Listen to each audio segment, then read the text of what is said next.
My name is Julia Kowalski. I am the director of the film Her Will Be Done, and I am really glad to meet you here right now.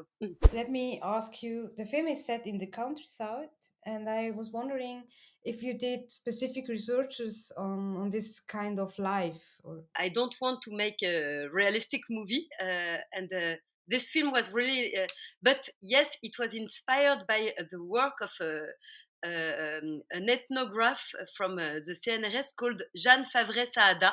She was an anthropologist, and she moved at the countryside in Bocage de Mayenne. It's a very poor and particular area in France. And she started to work on witchcraft, and she documents a countryside where people believe that witchcraft to make the neighbor poor. And so this is something really documented, and there are books and there are studies about that. So I met her also, this an anthropologist. So it's something that I documented, but at the same time, I never looked for a place that reminds reality to the setup of the film.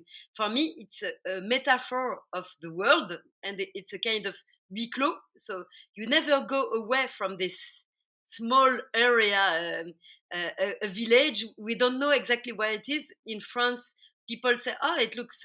Is it in Poland? In Poland, is it in France?" So nobody knows where it is, and I really don't want to be.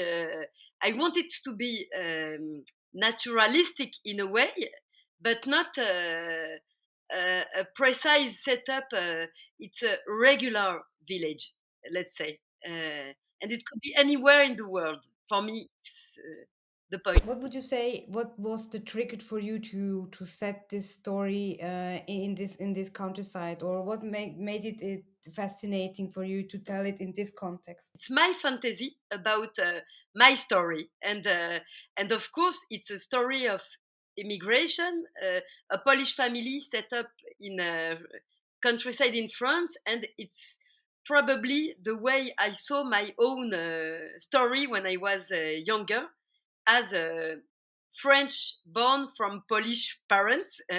All my family was Polish, and they moved just before my birth in France, and so it's a kind of reappropriation of my story, my past, and for me it's a kind of sublimacy. What was important for you when you conceived and developed the main protagonist? I think that when I began to write this script, the most important, I was supposed, I wanted to make a movie about the relationship between a girl and her mom.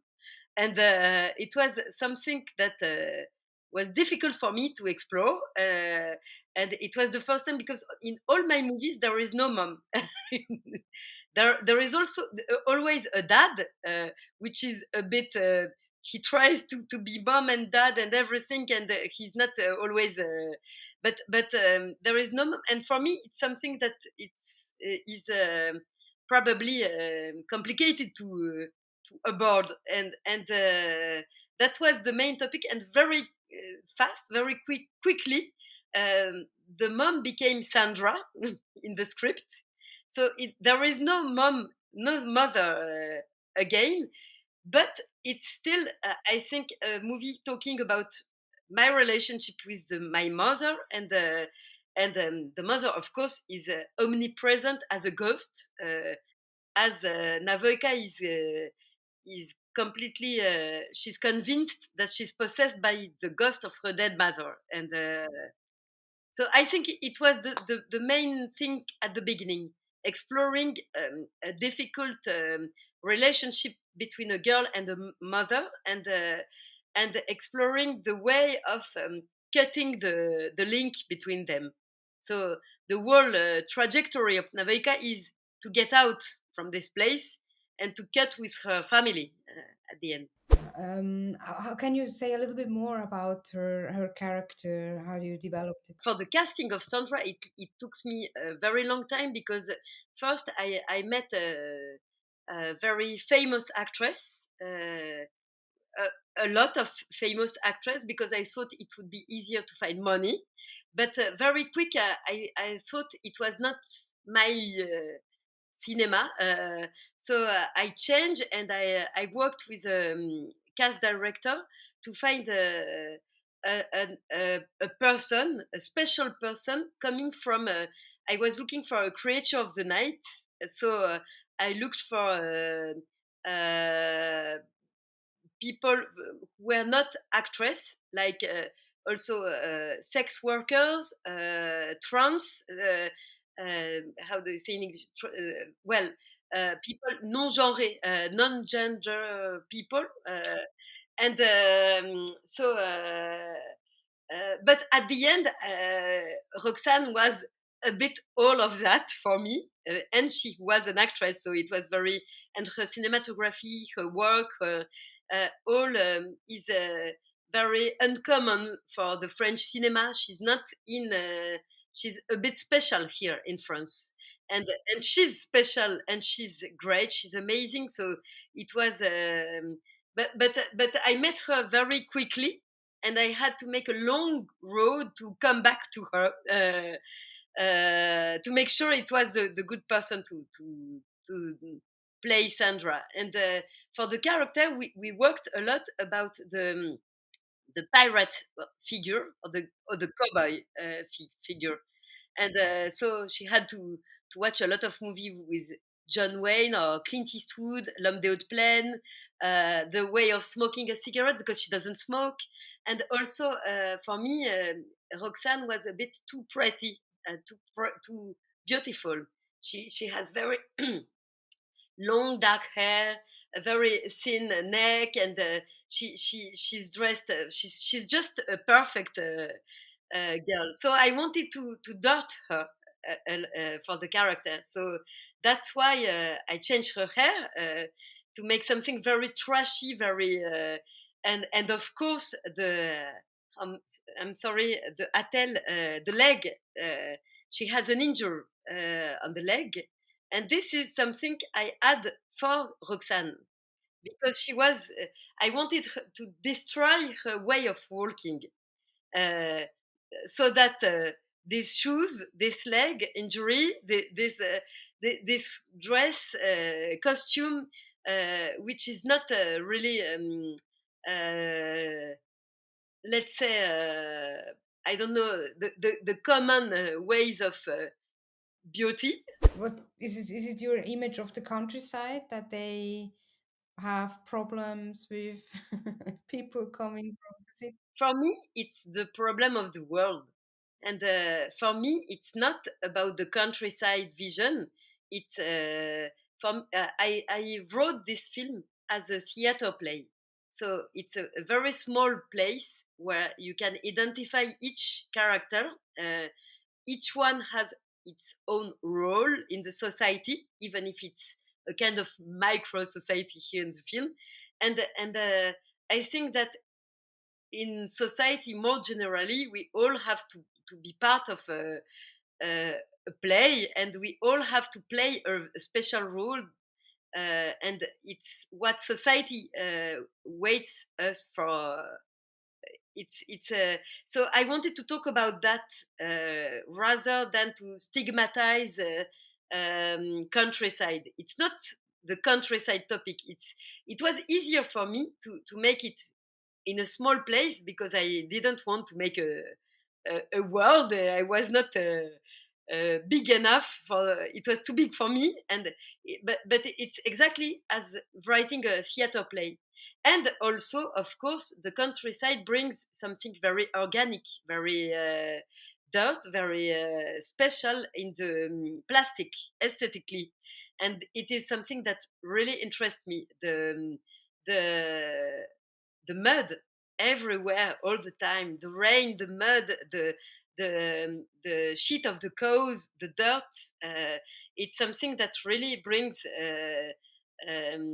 material to the film, and I think it's a movie talking about uh, corporate materials.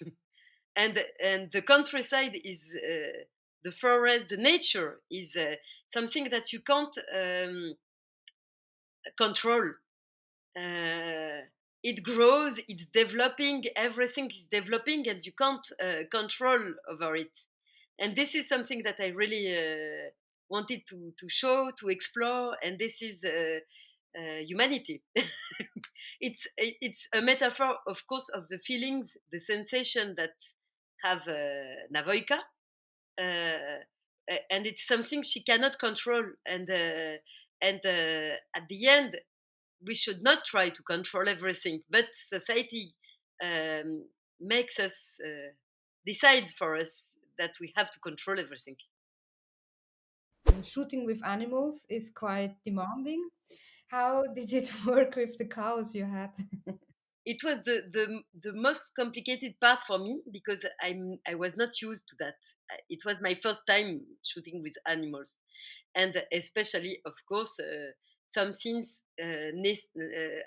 demands very special actions. So first, Maria, who plays Navoika, she spent 1 week at the farm where we were shooting before the shooting, so that she could learn to approach bills, cows, and it was very precious for us because during the shooting she was telling me, "No, that's not the good gesture." I was, wow, you know better than me how to approach animals. So that was very important to make her confident with animals. It's completely important because Navoika has to make the biggest sacrifice to go on her, to grow up, and the biggest sacrifice for her is to kill that veal that she loves. And there is also a deer, and this is also something. The the hunting when they hunt the deer. So this we had a deer apprivoisé. Sorry, and my English. A, a deer that is used to humans, and we found a family that had a deer, and this deer really was like a dog. You could call her, you could embrace her, you could hug her, and you give her carrots, and she was doing what we want. And it was even funny because this hunting, the deer was supposed to run very fast in front of the car, and that deer didn't want to run. She wanted to stay with us, so we had to to to klaxon to make her run, but she really didn't want to run. So that was the opposite. We had the deer too much that appreciated too much humans. You were talking one keyword, maybe is sacrifice in the film. As there's on different levels, there's a lot of sacrifice. Would you agree that this is one of an important key into the story? Or Yes, of course, and it's also what society wants us to do, to sacrifice our lives, to sacrifice ourselves to be what we are supposed to do. And of course, well, it's also in an anthropologic way of growing, even like the scene when the ritual scene in the forest, when she wants to sacrifice herself, but at the end she saw this tree, which is a kind of door. We don't know, but it's a anthropologie de passage in French. It's like le passage à l'âge adulte, becoming an adult. Uh, so this is all about accepting oneself and accepting the monster inside us.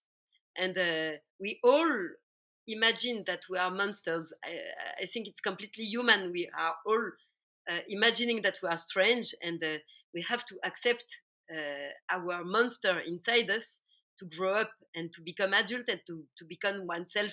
And this is the main topic of the film. And of course, there is a sacrifice. Sacrifice is probably abandoning childhood, abandoning family. to become adult and to become a woman, especially because here it's about women and about women's strengths, and of course this power or monstrosity or what we don't know exactly is of course femininity. It's the same. At the end, being a witch is being a woman, or being a woman is being a witch, and this is the topic. So the sacrifices, and also of course the film is set up in a Polish family, so of course religion is important in this Polish family, and the notion of sacrifice is the basic of Catholicism. So it deals with that, and what we think we have to do. It's always the same, and the fact that it's difficult to assume our desire